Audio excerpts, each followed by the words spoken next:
Hoy tendremos la parte número 14 de la naturaleza de Cristo.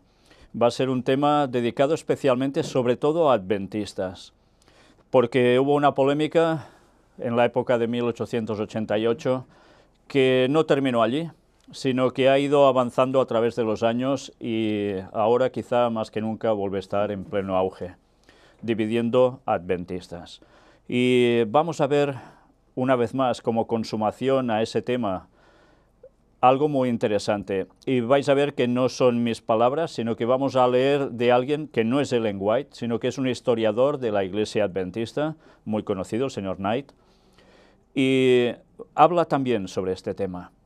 Y creo que vale la pena que los que no son adventistas también lo conozcan, porque así verán cómo es muy necesario investigar en la palabra de Dios muy a fondo para determinar la verdad, porque muchos pueden ser adventistas, pero no todos pueden decir la verdad. Vamos a empezar con una oración. Padre nuestro, Señor, nos ponemos una vez más en tus manos, para que el Espíritu Santo nos dé toda la comprensión posible sobre este tema. Sabemos que hay temas que nos superan, temas que jamás podremos llegar a comprender en su plenitud, pero que van a ser nuestro deleite por la eternidad, como es este. Pero sí queremos darte las gracias, Señor, por tu Hijo Jesucristo, por entregarlo para que diese su vida por nosotros y pudiésemos ser salvos.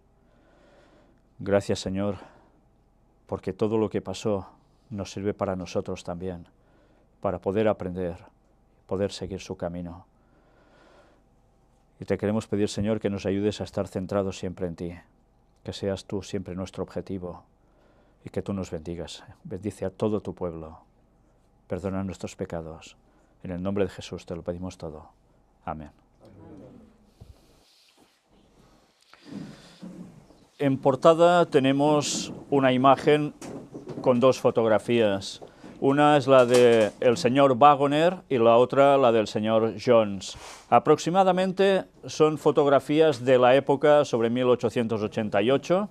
Eran dos jóvenes. Ya veis que sus aspectos no eran precisamente de ancianos, ni mucho menos.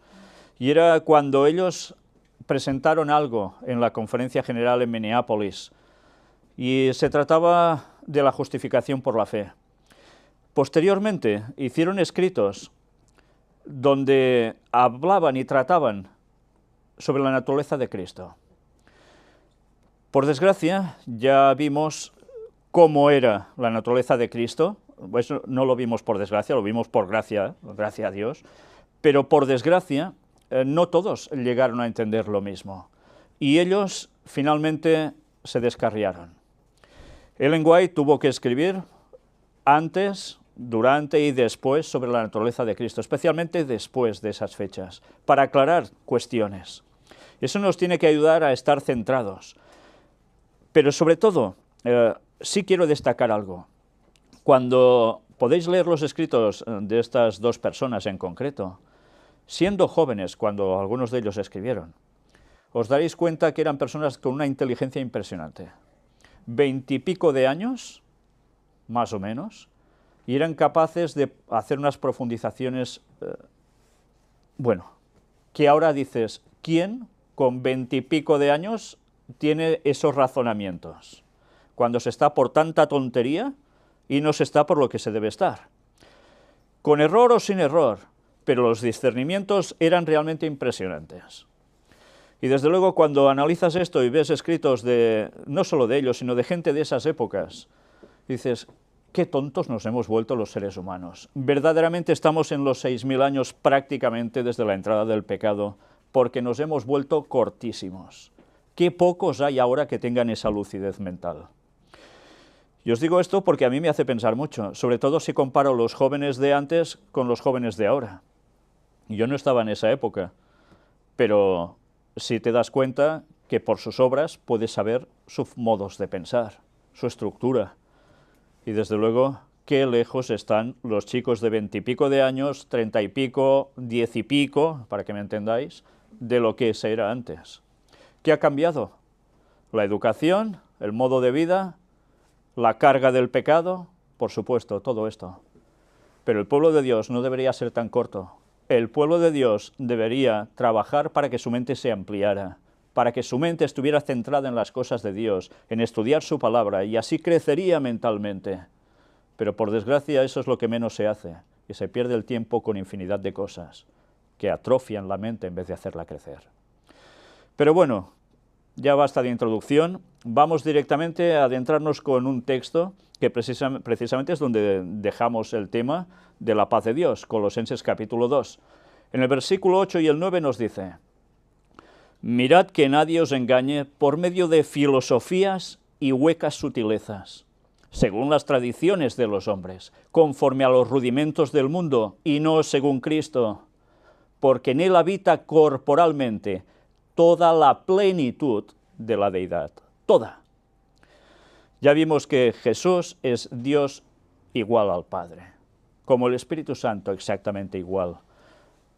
Los textos, las citas, todo es clarísimo.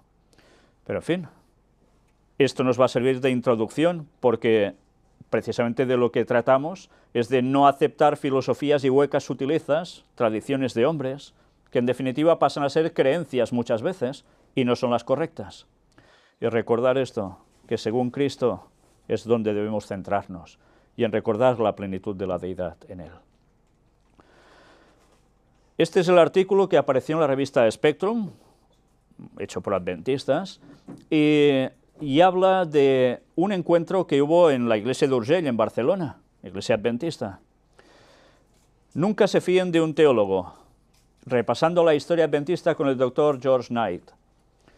No sé si habéis leído algún libro de él, tiene unos cuantos, y hay cosas que dice que son realmente interesantes, muy bien planteadas, y a veces hay cosas que te dejan un poquito más así, ¿no? Pero como siempre, hay que indagar por uno mismo para saber si todo es correcto. En este caso, yo personalmente puedo decir que no encuentro que diga ningún disparate en ninguno de los lugares que comenta. Y lo que vamos a leer hoy es historia, de hecho, historia de lo que aconteció en la iglesia adventista, y que tiene un gran peso y trascendencia aún para ahora. Aquí se nos narra que eran los días 22-23 de junio, fijaos, es el del año 2012, en la iglesia de Barcelona, Urgell, aquí en Cataluña, pudo contar con la presencia del doctor George Knight. Como sabemos todos, el doctor Knight es una figura destacada dentro del adventismo. Durante su dilatada trayectoria como pastor y profesor, se ha especializado en historia de la iglesia adventista. De hecho, puede ser considerado como toda una autoridad en esta materia. En ese sentido, hay que destacar las numerosas publicaciones que han ido apareciendo a lo largo del tiempo, donde se analizan diferentes aspectos de la historia del adventismo desde sus orígenes a nuestros días. Por ese motivo fue invitado por la Iglesia de Barcelona Urgell para desarrollar toda una serie de charlas sobre la evolución del pensamiento adventista con el título de Doctrinas en nuestra historia. El conjunto de ponencias presentadas tenían como finalidad última analizar aquellas doctrinas y aquellos aspectos de nuestra teología que de una forma particular han generado y continúan generando controversias dentro del adventismo actual. Y esto da que pensar, porque dices, ¿cómo puede ser? Con todo lo que hemos visto, que lo mismo que hemos mostrado nosotros está al alcance de cualquiera, y dentro de la iglesia adventista aún haya esa contrapartida entre los que creen una cosa y creen otra, cuando el tema es tan claro. Pero es la realidad, sigue siendo así. Para comenzar, el viernes por la noche, el Dr. Knight abordó el tema de la justificación por la fe dentro del adventismo con el título La sesión de la Conferencia General de 1888 y los asuntos relacionados con la justificación por la fe. Recordemos, era la Conferencia General. ¿Qué es la Conferencia General? Pues cuando los líderes de la Iglesia Adventista a nivel mundial se reúnen a cada 4 o 5 años y allí pues tratan sobre los temas problemáticos que pueda haber en la Iglesia, temas de doctrina también, solucionar cuestiones, etcétera, etcétera. Y allí se trató el tema de la justificación por la fe. Recordemos cómo Ellen White les da pie a ellos para que puedan hablar y acepta lo que está diciendo en esos momentos, totalmente de acuerdo, porque había un problema en esos años en la Iglesia Adventista. La gente se centraba mucho en los 10 mandamientos, en todo muy rígido, pero el tema central, que es Cristo, pues quedaba un poco como más alejado, un poco de salvación por obras y no por fe, la justificación. y Ellen White apretó mucho al respecto. Al principio costó entrar estos razonamientos dentro de la denominación, pero con el paso de los años se fue asimilando, gracias a Dios. Pero hubo algún punto que quedó aún allí, que no se terminó de hacer limpio. Vamos a ver. Para entender el porqué de la controversia en torno a cómo se produce la justificación, el Dr. Knight nos hizo ver cómo alrededor del año 1847 el adventismo naciente se diferenciaba del resto de los cristianos en 4 aspectos: la observancia del sábado, la existencia de 2 fases en el ministerio de Jesucristo en el santuario celestial, ya sabéis, lo que hay en el cielo, ¿no?, el regreso premilenial de Cristo por segunda vez y la inmortalidad condicional. Nada que ver con lo que creen el resto de cristianos. Son 4 puntos básicos. Esas diferencias fueron la base de la predicación de los primeros adventistas. También hay que destacar en esa predicación la comprensión de Apocalipsis 14:12. Esa insistencia en la observancia de los mandamientos provocó una distorsión del mensaje evangélico, y de ahí la necesidad de una reforma en el adventismo de la década de los años 80 del siglo XIX. Y hace unos años, de esto. ¿Pero qué pasaba? Predicaban Apocalipsis 14:12. Claro, los que guardan los mandamientos de Dios, ¿no? Y claro, se hacía mucho hincapié en ello, pero el tema de Cristo, que es en verdad quien da los mandamientos y el que lo mueve todo, pues quedaba un poco más al margen. En ese contexto aparecen las figuras de los pastores Jones y Waggoner, que recuperan para el adventismo el valor de lo que Jesucristo ha hecho por nosotros. Vuelven a colocar a Jesús en el centro del mensaje del adventismo. La salvación es por fe, no por obras, o dicho de otra forma, no por lo que podamos hacer por nosotros mismos, sino por los méritos de Cristo. El mensaje de Jones y Waggoner tuvo que hacer frente a la oposición de los pastores Butler y Smith. ¿Sabéis de qué Smith está hablando, no, aquí? ¿Os suena? El señor Urias Smith, el escritor de Daniel y Apocalipsis, libros, que son comentarios. Pues ese mismo señor era muy rígido, y Ellen White también tuvo sus discrepancias con él, precisamente por ese modo de actuar. Bueno, pues ya tenían un gran peso, tanto Butler como Smith, en la iglesia en esos momentos. Y se opusieron al mensaje de Jones y Waggoner. Creían que, esto no puede ser así. Ellos iban más hacia el legalismo. De tal forma que se configuraron 2 opciones aparentemente contradictorias. La ley, obediencia, en oposición a la fe, gracia, como si una cosa no tuviese que ver con la otra. Esa dicotomía se traducía en 2 opciones completamente opuestas. La obediencia nos lleva a Cristo, o bien Jesús nos rescata y como consecuencia de ello obedecemos. Esta polémica tuvo su punto más álgido en las sesiones de la Conferencia General celebradas en Minneapolis en el año 1888. En todo este debate jugó un papel destacado Ellen White, que se posicionó claramente del lado de Jones y Waggoner, destacando el papel de Jesucristo en nuestra salvación y la necesidad de recuperar la imagen de un Jesús que nos salva por gracia, no por nuestros méritos. La obediencia es una consecuencia del amor que Cristo ha manifestado por nosotros. Una de las conclusiones más importantes de ese debate fue la afirmación de Ellen White de que la justificación por la fe es el verdadero mensaje del tercer ángel. Supongo que habéis leído esas palabras de Ellen White, donde lo dice claramente, el tema central es la justificación por la fe, el que equipara al mensaje del tercer ángel en sí. Para finalizar, el Dr. Knight destacó la importancia de una correcta comprensión de la tercera parte del mensaje de Apocalipsis 14, que hace relación a aquellos que guardan la fe de Jesús, 14:12, ya que los otros aspectos están muy claros. Este último él lo relacionó con la justificación por la fe y de una salvación por gracia. Otro aspecto importante es que a lo largo de toda la exposición, una de las cosas que intentó destacar el Dr. Knight es que la controversia alrededor de cómo se produce la justificación es tan vieja como el propio cristianismo, ya que ésta se remonta a los primeros años de la historia del cristianismo. Para ello es fácil recordar los conflictos que tuvo que afrontar el apóstol Pablo. Y no solo el apóstol Pablo, años después, si hacemos un repaso histórico del cristianismo, nos vemos que era un tema que se estaba tratando continuamente y con muchísimas divergencias. El sábado, a la hora de la predicación, el Dr. Knight abordó el tema de la perfección con un título altamente sugerente: Antes era perfecto.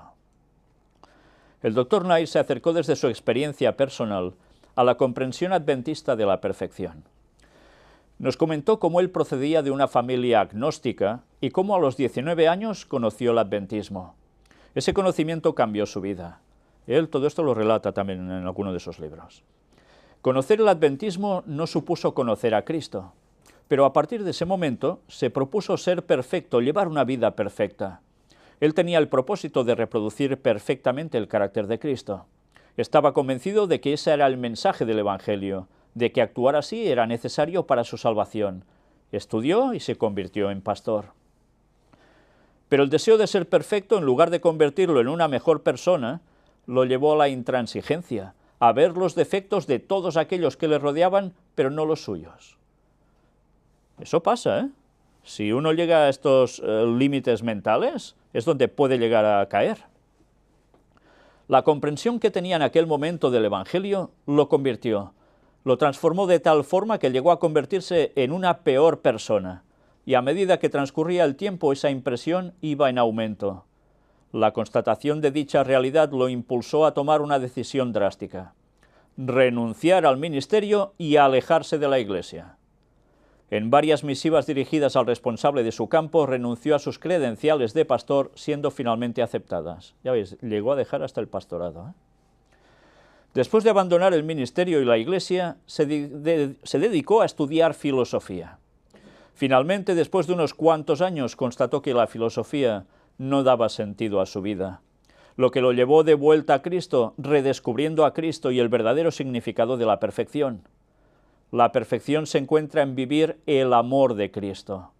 El Dr. Knight, en este punto, nos recordó el mensaje de Jesús de amar a nuestros enemigos y la parábola de las ovejas y las cabras registrada en Mateo 25, del 31 al 46, donde sorprendentemente aquellos que son salvos no son conscientes de sus buenas acciones.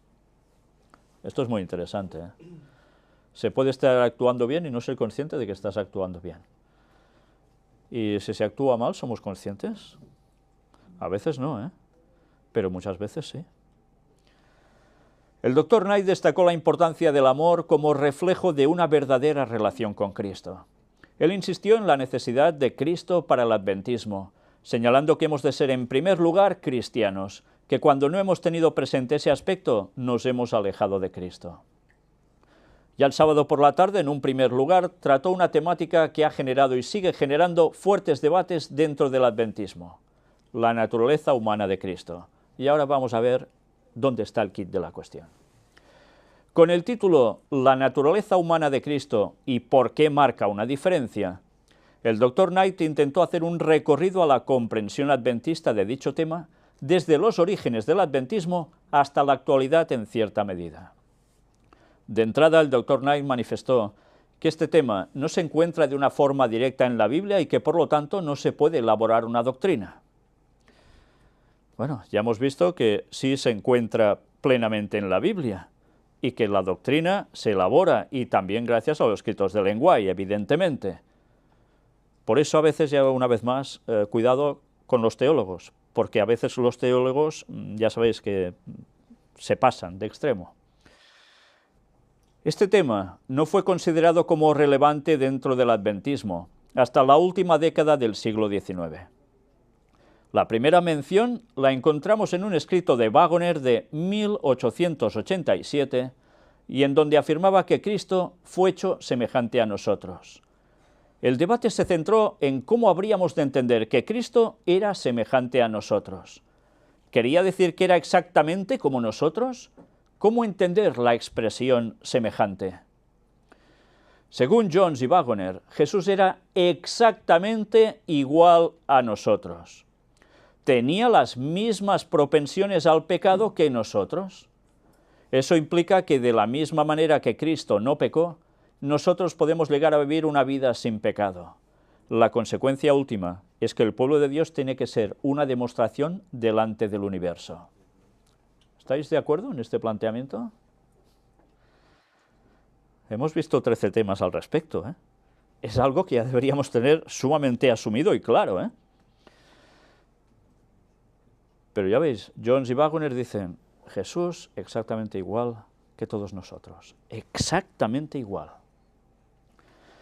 Pero no todo el mundo estaba de acuerdo con esa percepción. Ellen White había escrito, Jesús no tiene pasiones como las nuestras.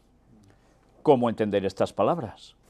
En primer lugar, hay que indicar que Jones omitió esta cita en algunos temas que él desarrolló, y cuando algunos se la mostraron, él señaló que fue hecho semejante a la carne de pecado, pero no a nuestra mente. Con ello afirmaba que la mente de Cristo era diferente a la nuestra. Según el Dr. Knight, con tal afirmación, Jones se contradecía a él mismo, señalando que los hombres y Cristo no son exactamente iguales. Y es evidente, claro, es una contradicción, ¿no? El cuerpo sí, la mente no. Pues entonces ya no es exactamente igual. Se contradecía. Y a veces eso pasa, ¿eh? Puede ser que por cerrazón mental, por orgullo, en vez de aceptar una verdad cuando te la plantean, pues no hagas caso de eso y saques excusas, saques peros. Llegado a este punto, el Dr. Knight destacó que en el adventismo existen dos posturas. Y yo destaco, pues vaya desgracia que existan dos posturas dentro del adventismo. Pero desgracia absoluta. Porque no estar acorde y decir lo mismo significa división. Y significa división, significa que la gente, ¿cómo va a apreciar la unidad? No cuadra, ¿no? La que defiende que la naturaleza humana de Cristo era semejante en el sentido de iguales, y la que defendía Elena White en el sentido de que Cristo sobrellevaba o sufría las consecuencias de la caída, pero no tenía la propensión al pecado que acompaña a todo ser humano. En este sentido, el Dr. Knight comentó la polémica que se generó con la publicación de una carta de Ellen White al pastor Baker, que de alguna manera venía a corroborar lo que planteábamos anteriormente.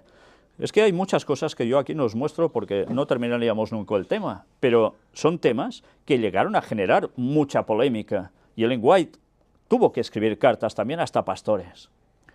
El Dr. Knight reconoció que existen otros textos de Ellen White que pueden ser interpretados de distinta forma y que parece que se inclinan por la posición defendida por Waggoner y Jones. Y lo recordáis que ya hemos visto escritos así, que te quedas con un poco de ambigüedad.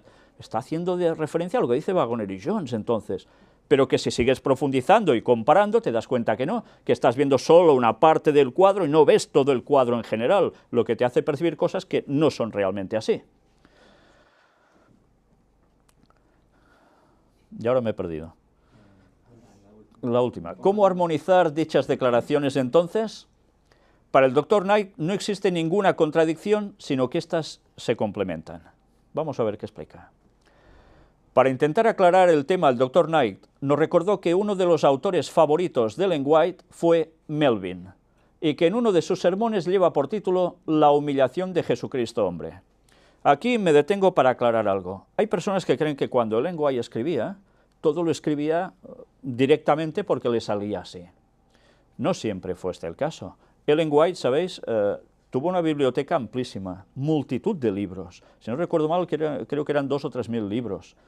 Y, claro, no eran libros de novelitas, eran libros de personas que estaban puestas en temas que tenían que ver con la palabra de Dios, e historia. Y ella tenía un autor que era muy favorito suyo, porque decía cosas que expresaba que ella estaba totalmente de acuerdo. Pero ya sabéis, había una diferencia entre Ellen White y este señor. Este señor era culto. Ellen White, perdonadme la expresión, era una cateta. ¿Sabéis qué quiere decir con esto? Que prácticamente no tenía ni estudios. En sus manuscritos se ven las faltas ortográficas, sus tachones, porque tenía que ser corregida en sus escritos para la forma de estructurar las frases incluso. Bueno, pues ¿qué hacía? Algo que hacían muchos autores también en esa época, coger los escritos de otra persona y como no había tema de derechos de copyright, pues lo plasmaban allí. Quizás añadían alguna cosa, retocaban algo, pero básicamente correspondía con su pensamiento, lo cogían y lo ponían allí. Pues uno de sus autores favoritos era este señor. ¿Y qué dice este señor en este libro? Melvin plantea que de la caída de Adán se derivan dos consecuencias. Las que él denomina debilidades inocentes, hambre, dolor, muerte, etc., ya que no implican culpa, y por otro lado, las propensiones pecaminosas o tendencia a pecar. Sintetizando, podríamos decir que Jesús en su naturaleza humana era igual a nosotros en cuanto a las debilidades inocentes. Estaba sujeto al sufrimiento, a la muerte, etc. Pero en su naturaleza humana no existía la tendencia al pecado, propensiones pecaminosas, que es lo que hemos venido demostrando durante todo este tiempo. Esta visión estaría de acuerdo con el pensamiento de Ellen White. Por un lado, es como nosotros en numerosos aspectos, flaqueza, debilidades, etc., pero no tenía la tendencia al pecado, pasiones, que nos caracteriza a nosotros. Jesucristo, de alguna manera, es único. Y como tantas veces hemos dicho, ¿cómo no va a ser único? ¿Quién de nosotros, su Padre, ha sido el Espíritu Santo? Bueno, pues solo ya con ese inicio es más que suficiente, ¿no? Relacionado con este tema, y para finalizar esta tercera ponencia, el Dr. Knight se centró en la figura de M.L. Andreasen. ¿Os suena de algo este señor? Quien fue un destacado teólogo y pastor adventista en las décadas de los años 30 y 40 del siglo XX, y en concreto en su obra El santuario y su servicio. Yo mismo tengo ese ejemplar. Esta incluía un capítulo que llevaba por título La generación final. En este, Andreasen defendía que la última fase de la expiación tiene que ver con la historia. Él afirmaba que la última generación antes del retorno de Cristo ha de ser absolutamente perfecta, sin ningún pecado. Este pueblo sería la demostración de que es posible vivir sin pecado. ¿Está haciendo referencia a quién? A los 144.000. ¿Vivirán sin pecar? Vivirán sin pecar, claro. Cuando Cristo vuelva, tendrán el carácter de Cristo. Por eso podrán estar vivos cuando Cristo viene. Según el Dr. Knight, las implicaciones de esta visión son obvias. Satanás no ha sido vencido por Cristo, sino que será vencido por la última generación. De alguna manera, la expiación únicamente estará completa en ese momento y de alguna forma Dios no será vindicado hasta ese momento. Dichas afirmaciones implican poner al adventismo en el centro del universo. Además, la purificación del santuario queda condicionada a la purificación de su pueblo, en definitiva, de la Iglesia adventista.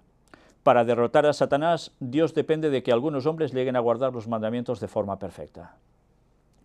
Bueno, esto tiene sus matices, porque evidentemente los 144.000 no van a pecar. ¿Pero por qué no van a pecar? Bueno, si pecaran morirían por las plagas, como todos los demás, ¿no? No van a pecar no por su propio mérito, sino por su vinculación plena con Cristo y porque harán lo que decíamos en la escuela sabática, que todo lo de Cristo ya salga directamente de ellos, porque lo estén viviendo plenamente. Matizar, hay que matizar, porque a veces, como siempre digo, cuidado con los teólogos, porque a veces pasa lo que pasa. Pero claro que Dios no necesita que nosotros lleguemos a ese estado de perfección para nada.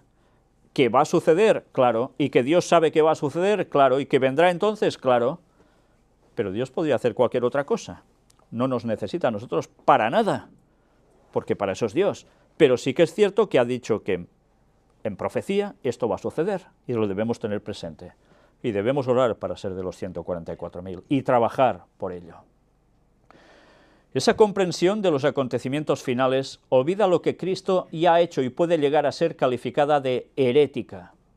Por otro lado, es importante señalar que esta forma de ver las cosas se fundamenta en la creencia de que la naturaleza de Cristo es exactamente igual a la nuestra.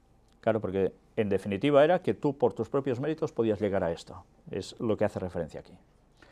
Y lo más triste de todo es que se trata de una controversia sobre una cuestión que no se trata ni tan siquiera en la Biblia, dice aquí. Para terminar, y como apunte a la siguiente ponencia, el Dr. Knight comentó que la postura de Andreasen se vio cuestionada con la publicación del libro Preguntas sobre Doctrina. Es un libro que algunos tenemos y hay que decir que hay otro libro que salió posteriormente, que también doy las gracias al hermano que me lo dio estando en Estados Unidos, porque se editó otro nuevo libro al respecto, donde se terminaron de clarificar unos puntos. Todo eso ya no lo voy a mostrar porque estaríamos teniendo temática de la naturaleza de Cristo hasta no sé qué año, ¿no? Pero en fin, que todo eso está y lo podéis encontrar por vosotros mismos si queréis indagar. La última charla tuvo lugar el sábado a última hora de la tarde. Con el título La controversia sobre preguntas sobre doctrina y sus resultados hoy en día, el Dr. Knight se dispuso a tratar los conflictos que se desarrollaron dentro del adventismo como consecuencia de la publicación del libro Preguntas sobre doctrina. Se editó este libro y surgieron controversias. El Dr. Knight intentó analizar el contexto en el cual apareció dicha publicación.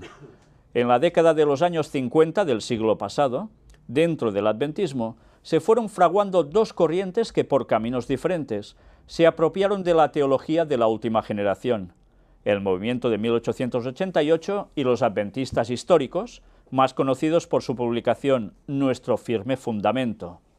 Es en ese momento cuando el debate en torno a lo ocurrido en 1888 recuperó toda su actualidad. En ese sentido hay que señalar las figuras de R.J. Wieland y Donald K. Short, quienes afirmaron que el Congreso de 1888 había sido todo un fracaso y que la Iglesia había rechazado el mensaje de Jones y Waggoner. Ya polémica asegurada, ¿eh? Por otro lado, comentó que la Iglesia adventista era muy pequeña, al mismo tiempo que desconocida y considerada como una secta por los evangélicos norteamericanos. ¿Sabéis algo de esta historia que está haciendo referencia aquí? Cuando ha hablado del pastor Andreasen, está hablando de unos momentos en que hubo un encuentro entre evangélicos, protestantes, y adventistas. Y había algo que habían determinado, y es que los adventistas eran una secta, que no eran cristianos, porque decían una serie de cosas, una serie de puntos que no estaban en consonancia con el protestantismo, con el resto de ellos. Y en esas reuniones, pues editaron los adventistas una publicación en el cual daban unos puntos doctrinales clarificando sus posturas. Bueno, hubo algo también por allí que no terminó de quedar en claro, y al final los protestantes aceptaron lo que estaban diciendo los adventistas, los consideraron que ya no eran una cosa rara, sino que, bueno, eran cristianos. Todo eso trajo su polémica, porque a veces, ya sabéis, para quedar bien con todos, se hace de más y de menos, y eso no puede ser. Si tú crees lo que crees, es lo que crees, y punto. Y a quien tienes que dar explicación y razones, a Dios. Y los demás, si quieren bien, y si no, pues ¿qué vas a hacer?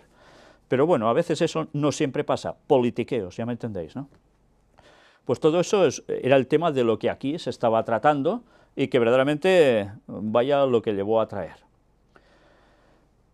Eso impulsó a algunos dentro de la denominación a conseguir cambiar esa percepción y que fuéramos considerados como cristianos. Para facilitar ese reconocimiento, los dirigentes de la Conferencia General eliminaron algunas declaraciones contrarias a la Trinidad y corrigieron otras sobre la naturaleza de Cristo. Ya veis, porque recordad cómo dentro del adventismo se hablaba también algunos a favor de la Trinidad y otros que no. Y eso vuelve a suceder ahora, ¿eh? Al mismo tiempo, dos dirigentes evangélicos de prestigio como el Dr. Donald Grey Barnhouse y el Dr. Walter Martin decidieron investigar el adventismo, y para ello mantuvieron un diálogo con algunos dirigentes de la Iglesia. Entre estos hay que destacar la figura del Dr. Leroy E. Froom. ¿Os suena? También escribió. Yo os recomiendo a los que no lleváis tantos años en la fe que no dejéis de leer, que busquéis, que indaguéis, porque hay libros que los adventistas necesitamos conocer, porque veréis los puntos de vista de uno, de otro, y dónde está la verdad.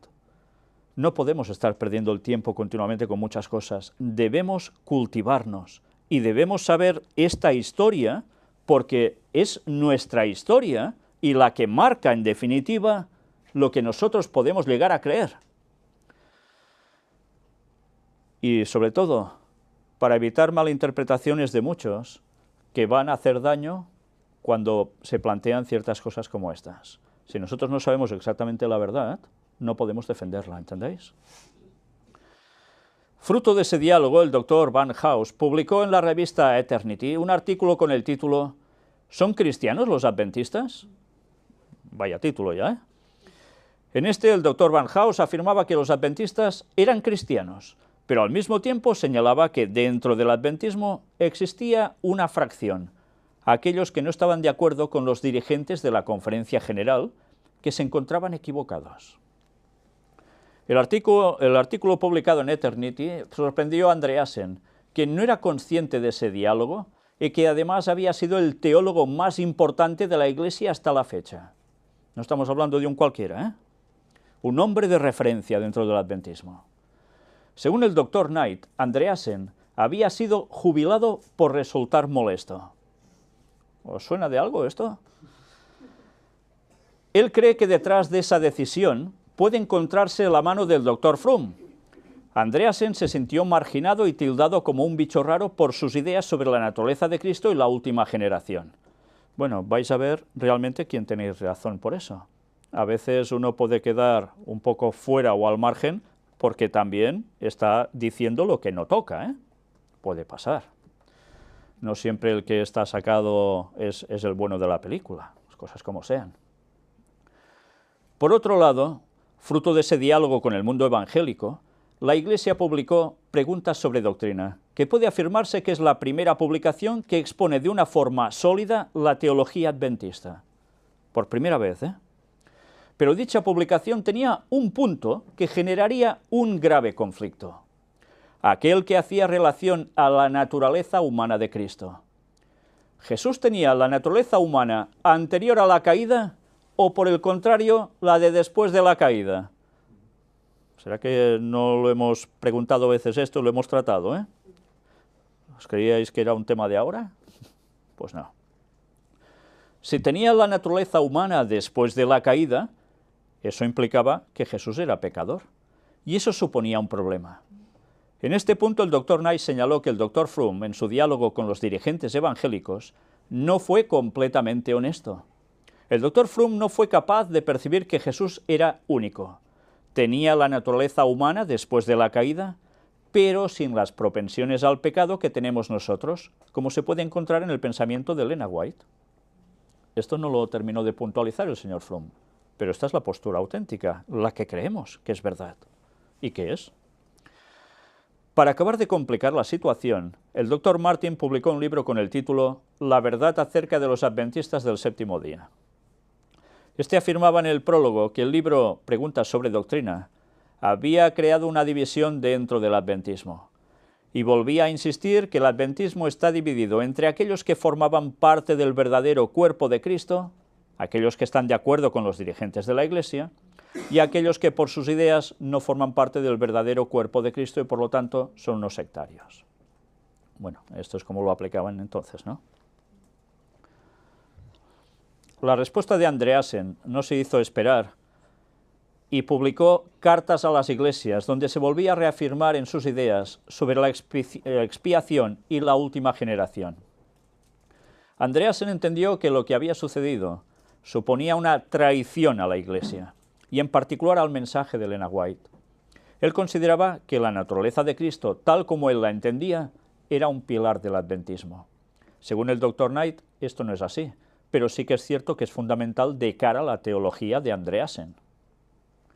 Andreasen atacó a los dirigentes de la denominación y se le llegaron a retirar las credenciales como pastor. Bueno, claro, era de esperar, ¿no?, que ya sucediera esto.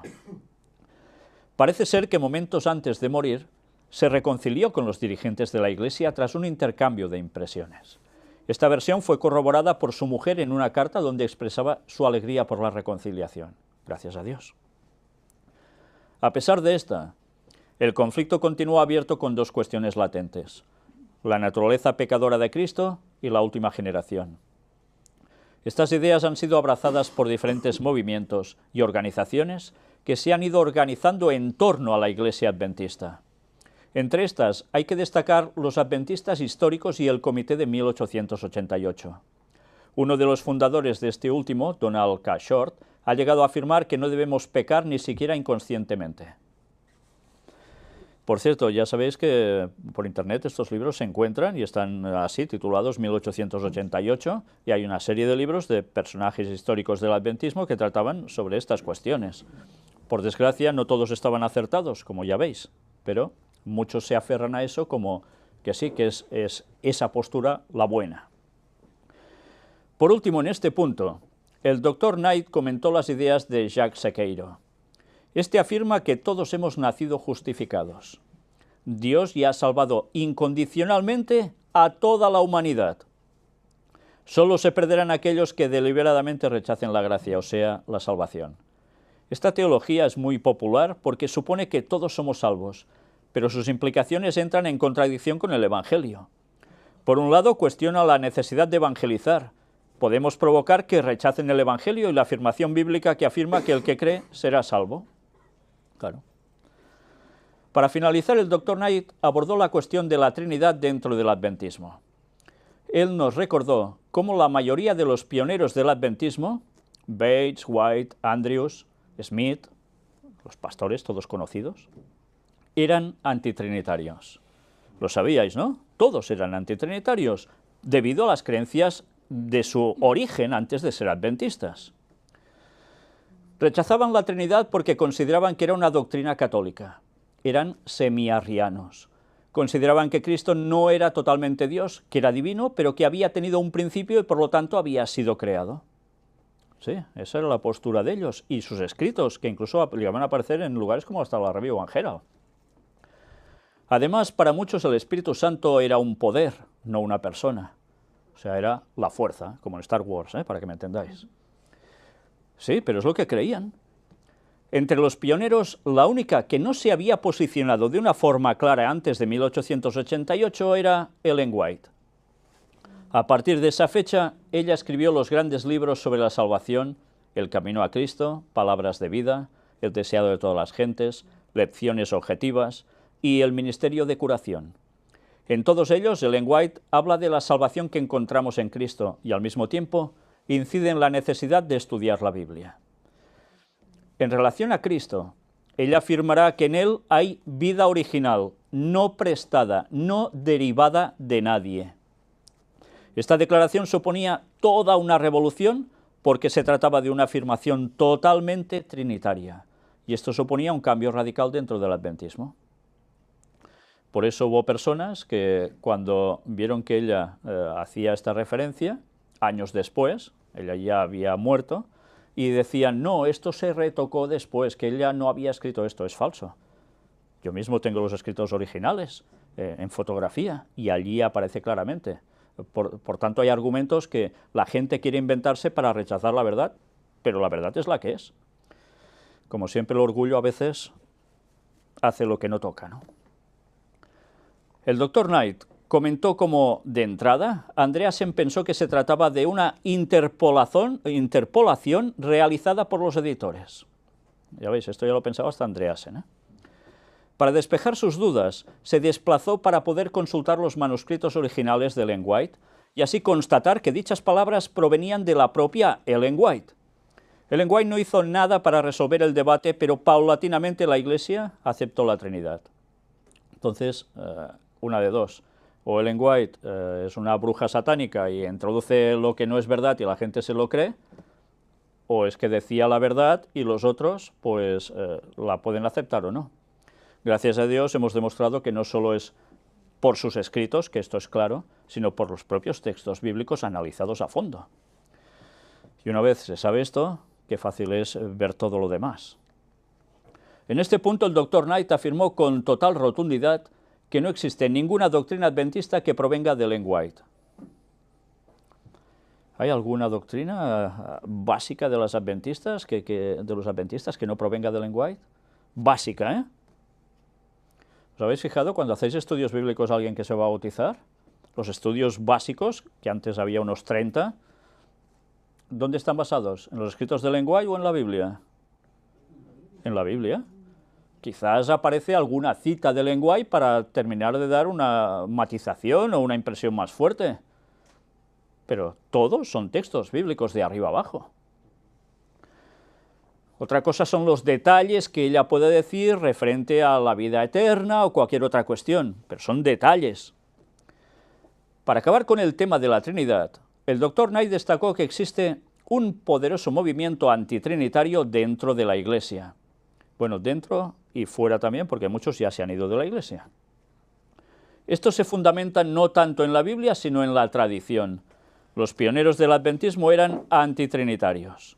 Para justificar la contradicción de dicha postura con los escritos de Ellen White, afirman que los libros de esta han estado modificados por los editores. A mí me lo han dicho tantísimas veces, he recibido tantos escritos cuando presentaba el tema del Espíritu Santo, o estos mismos de la naturaleza de Cristo, o el origen de la divinidad en tres personas, etcétera, etcétera. y te siguen diciendo lo mismo. Pues señores, ese argumento no sirve, porque los originales están y se pueden ir a consultar a Estados Unidos, y son los que son. Pero bueno, quien quiere seguir RQR en lo suyo, ¿qué vamos a hacer? A modo de mensaje final de todas las temáticas, el Dr. Knight reconoció que no necesariamente todos aquellos que estaban presentes estarían de acuerdo con sus planteamientos, pero independientemente de estar o no, nos invitó a ir a la Biblia y fundamentar nuestra fe en la palabra de Dios. Buena conclusión, ¿eh? Uno puede hablar mucho, unos estarán de acuerdo o no, pero al final, ¿dónde debemos comprobar las cosas? En la palabra de Dios, claro. Nos recordó que lo importante no es la opinión de un teólogo. Ironizando, llegó a afirmar que el 11º mandamiento es nunca se fíen de un teólogo. Es una autocrítica que hace, y que desde luego muy cierta. O la nuestra, sino que la Biblia diga sobre dicha cuestión. En este punto nos recordó el texto de Pablo invitando a sus oyentes a investigarlo todo y a retener lo bueno. Lo que pasa es que esto también hay que matizarlo, porque investigarlo todo no quiere meterse en la boca del espiritismo, por ejemplo, sino que todo tiene un límite, pero evidentemente debemos investigar para conocer la verdad. El Dr. Knight insistió en la necesidad de resolver cualquier cuestión teológica con la Biblia. Nos invitó a que ésta recupere la centralidad que le corresponde. Y aquí hay, en definitiva, la extracción de escritos que allí aparecen en lo que él cita. Bien, esta es la conclusión a la que llega el Dr. Knight, teólogo, historiador adventista, y que no va nada desacertado, porque si os habéis informado por vosotros mismos sobre este tema, si os habéis pasado horas leyendo escritos de unos, de otros y demás, os daréis cuenta que lo que hemos presentado es la verdad, y es más que evidente, es incontradecible, por más que se quiera. Por desgracia, ahora lo que convendría sería que la gente se planteara, si esto es verdad, ¿qué estoy creyendo yo? Y por desgracia no siempre se plantea, Una vez más hemos de decir, cuidado con lo que dicen los pastores, los teólogos, sean de la denominación o estén fuera, y que digan que siguen siendo adventistas o lo que sea. Cuidado, porque hay personas que los creen ciegamente, porque lo dice tal, es verdad absoluta. Pues no, señores. Hay pastores muy mediáticos que están arrastrando masas de muchos países y están diciendo la barbaridad sobre la naturaleza de Cristo. Y la gente se lo cree. ¿Por qué? Porque no indagan por sí mismos. ¿Sabéis? Estoy muy feliz, porque gracias a Dios este tema que hemos venido presentando hasta aquí ha abierto el entendimiento de muchas personas, gracias a Dios. Y muchos se han dado cuenta de su error. Se habían creído lo que no era correcto. Pero es que así les habían enseñado. Y eso pasa, te enseñan de un modo y tú crees que eso es verdad, porque no sabes más en ese momento. El problema es que hemos de ser críticos. El problema es que no miramos por nosotros mismos las cosas, indagamos para saber si eso es así o no. Es lo que debemos hacer. ¿Qué hacían los bereanos? Y si llegaran a los bereanos los apóstoles y les cuentan la Caperucita Roja, y ellos se lo creen. No puede ser, hay que indagar si es así o no. Y resulta que los bereanos a veces los olvidamos, ¿no? Como ejemplo. Nosotros debemos invertir nuestro tiempo en lo que debemos de invertirlo. Y debemos saber las verdades de las cosas para poderlas proclamar. Pero ahora, si conocéis a alguno de esos pastores mediáticos que hablan de la naturaleza de Cristo diciendo que es exactamente igual que nosotros, pues decirles, señores, perded un poco de tiempo de vuestra vida, o invertirlo bien por alguna vez, y mirad estos temas, no porque los haya presentado un servidor, sino porque son los escritos bíblicos analizados y los escritos del Espíritu de Profecía, y la historia, y os daréis cuenta de la verdad. Y si son sinceros, si son fieles centinelas del Señor, tendrán que rectificar, y si no, pues señores, coged lo bueno de ellos, pero lo demás desechadlo. Y eso no siempre es fácil, porque a veces porque uno dice una cosa y otra, ya dice la verdad absoluta. Y quizás te están colando un gol por la escuadra y ni te has enterado. El portero mirando aún no sé dónde. Pues no. Decirles a estos señores que examinen, comprueben y se decidan. Porque si siguen manteniendo la mentira y el error, están llevando a muchos a la perdición. Y eso no son pastores, son falsos pastores del Señor. ¿Sabéis algo de ovejas y corderos y lobitos disfrazados de un modo o de otro?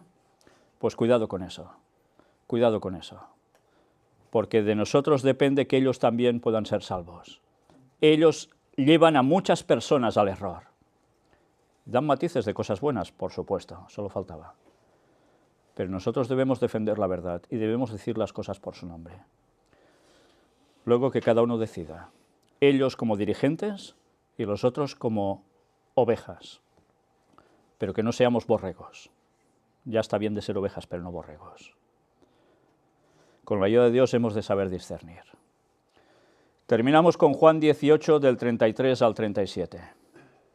Entonces Pilato volvió a entrar en el pretorio y llamó a Jesús y le dijo: ¿Eres tú el rey de los judíos? Jesús le respondió: ¿Dices tú esto por ti mismo o te lo han dicho otros de mí? Pilato le respondió: ¿Soy yo acaso judío? Tu nación y los principales sacerdotes te han entregado a mí. ¿Qué has hecho? Respondió Jesús: Mi reino no es de este mundo. Si mi reino fuera de este mundo, mis servidores pelearían para que yo no fuera entregado a los judíos, pero mi reino no es de aquí. Le dijo entonces Pilato: ¿Luego eres tu rey? Respondió Jesús: Tú dices que yo soy rey. Yo para esto he nacido, y para esto he venido al mundo, para dar testimonio a la verdad. Todo aquel que es de la verdad, oye mi voz. Todo aquel que es de la verdad, oye mi voz. ¿Y oímos la verdad o oímos la mentira? ¿Aceptamos la verdad de Cristo con todo lo que implica o nos quedamos con el error y por tanto no somos de su reino? Es para pensar, ¿eh? Es para pensar y mucho. Mi propósito era terminar estos temas de la naturaleza aquí. Pero estos temas de la naturaleza de Cristo a veces no son tan fáciles de terminar. Y estoy casi convencido, como cada vez que presento uno de estos temas, que me va a seguir escribiendo gente, echándome los lobos y todo lo que puede encima, y aún seguirán pidiendo más cosas. Bueno, si eso llega a suceder, voy a presentar aún muchas otras citas del lenguaje que no hemos presentado, que son clarísimas y que dejan por tierra una vez más a los que quieren creer lo contrario. Si eso se llega a producir, si no, se quedará aquí el tema, porque bastante hemos presentado ya en 13 temas, y con este 14. Pero en manos de Dios está todo. Pero hermanos, debemos leer por nosotros mismos, debemos estudiar por nosotros mismos. A veces, hasta que no pasan ciertas cosas, la gente no está por la labor. Tienen que pasar problemas graves de salud o de a saber de qué cosas.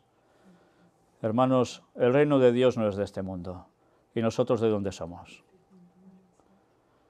¿Queremos ser de su reino? Pues para querer ser de su reino nos hemos de poner las pilas. No vale el vivir aquí como uno más que podáis encontrar fuera. Nosotros tenemos una responsabilidad para dar un mensaje certero a este mundo. Sabéis que un error lleva a otro error y los errores llevan a la perdición finalmente. Si no sabemos defender la verdad, Satanás nos va a confundir. Y sabéis cómo terminaremos, ¿no? Pues que Dios nos ayude, porque falta nos hace. Que Dios os bendiga y nos ayude a ser sinceros y a buscar de todo corazón en oración. Amén. Vamos a concluir con una oración.